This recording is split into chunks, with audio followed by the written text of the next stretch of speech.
भारत के एक पड़ोसी देश में जबरदस्त एयर स्ट्राइक हुई है। इस एयर स्ट्राइक के लिए ड्रोन्स का इस्तेमाल किया गया था। भयंकर तबाही मची है। ये एयर स्ट्राइक म्यांमार के उग्रवादी संगठन उल्फा आई के ईस्टर्न हेडक्वार्टर पर की गई है। उल्फा आई यानी United liberation front of Assam independent एक उग्रवादी संगठन है।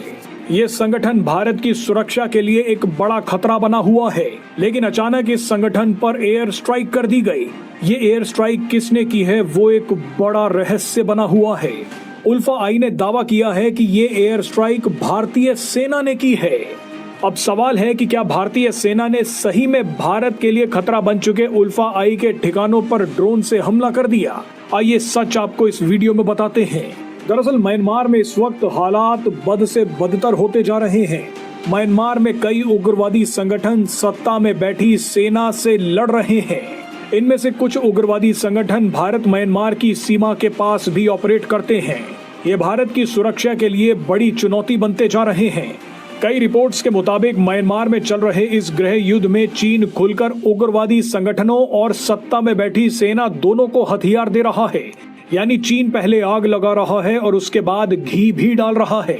ऐसे में बिगड़ते हालातों के बीच उल्फा आई ने दावा किया कि 150 ड्रोन अचानक आए और हमारे हेडक्वार्टर पर हमला कर दिया। यह हमला म्यांमार की सीमा के अंदर हुआ है।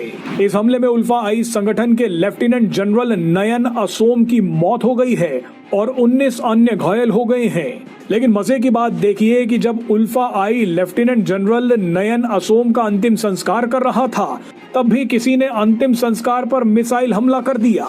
इस मिसाइल हमले में उल्फा आई के 2 और नेता मारे गए। इनमें ब्रिगेडियर गणेश असोम और कर्नल प्रदीप असोम मारे गए। उल्फा आई ने बौखलाहट में बयान जारी कर दिया कि ये हवाई हमला भारतीय सेना ने किया है। मगर अब रिपोर्ट्स के मुताबिक भारतीय सेना ने बयान देते हुए कहा है कि हमें इस हमले के बारे में कोई जानकारी नहीं है। हमें नहीं पता कि ये ऑपरेशन कैसे हुआ है। कई एक्सपर्ट्स का मानना है कि हो सकता है कि सभी आपसी लड़ाई में मारे गए हो और चीन के कहने पर उल्फा आई भारतीय सेना का नाम ले रहा हो। उल्फा आई भारत के लिए बहुत बड़ा खतरा बनता जा रहा है। ये भारतीय सीमा के पास और सीमा के अंदर उग्रवाद फैलाने की कोशिश में लगा हुआ है, मगर अचानक कोई आया और उल्फा आई को ठोक गया। अब सच क्या है वो तो जांच के बाद पता चलेगा, या वो 150 ड्रोन सच बताएंगे कि उन्हें किसने भेजा था। बहरहाल आपको जानकारी होनी चाहिए कि हाल ही में भारत सरकार, असम सरकार और उल्फा के बीच एक त्रिपक्षीय शांति समझौते पर साइन किए गए थे। 40 साल में ये पहला मौका था जब किसी सशस्त्र उग्रवादी संगठन ने शांति समझौते पर साइन किया हो। लेकिन इस समझौते में परेश बरुआ के नेतृत्व वाले कट्टरपंथी संगठन उल्फा आई ने हिस्सा लेने से मना कर दिया। यानी जिस उल्फा आई के ईस्टर्न हेडक्वार्टर पर ड्रोन हमला हुआ है, वो भारत के साथ शांति की बात नहीं करना चाहता था। मगर अब उल्फा आई पर ड्रोन्स ने तबाही मचा दी है। ये तबाही किसने मचाई है इसके बारे में अभी तक कोई जानकारी नहीं मिली है।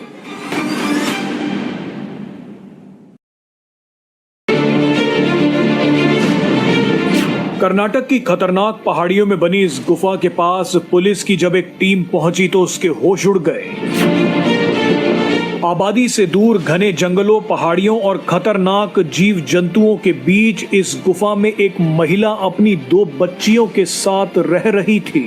ये महिला और उसकी दोनों बच्चियां रूस से आई थी। रूस की ये महिला अपनी दोनों बच्चियों के साथ 14 दिनों तक इस खतरनाक गुफा में रही। लेकिन जब पुलिस को इन तीनों के बारे में पता चला तो चौंकाने वाली बातें सामने आई। इसके बारे में आपको आगे बताएंगे, लेकिन पहले वीडियो में देखिए कि रूस की ये महिला और उसकी दोनों छोटी बच्चियां यहां तक पहुंची कैसे। दरअसल ये घटना 9 जुलाई को सामने आई जब कर्नाटक के उत्तरी कन्नड़ जिले में पुलिस की एक टीम गश्त पर निकली थी। पुलिस की ये टीम राम तीर्थ पहाड़ी पर गश्त लगा रही थी। इसी गश्त के दौरान